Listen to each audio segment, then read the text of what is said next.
Hello students, in the continuation of the efficacy testing of the particular sterilization methods, how fast it is killing the microorganisms and what is the rate of the reduction of the microbial population. Here the second method we are going to use the D value. We are going to determine the D value, right? So what is the D value? It is nothing but resistance of an microorganisms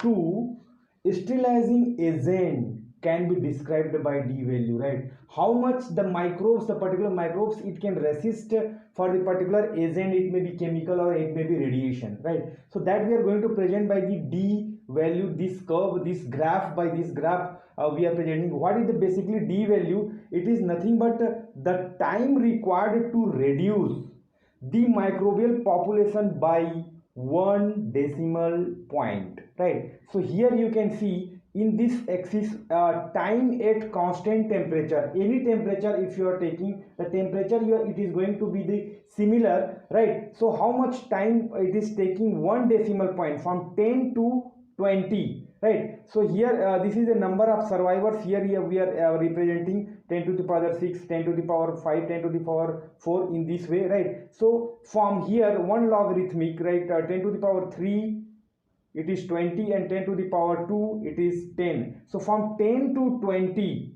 right? That's what how much time it is required, right? Time required, right, for reduce the microbial population by 1 decimal point from 10 to 20. This is called a D value. This is called a D value, right? In this it is going to reduct the or for 90% of the reduction of the microbial population which might be there into your glassware or it may be in your media, right? So that's what it is called a D for decimal, right?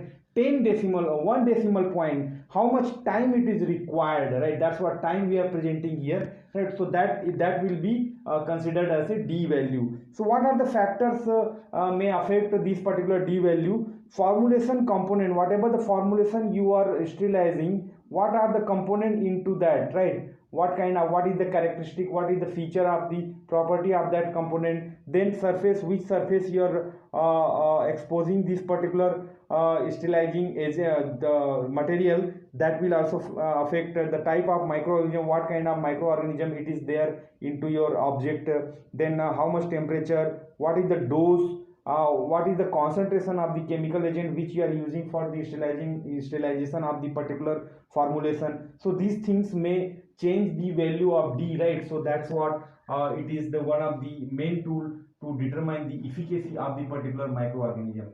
Thank you.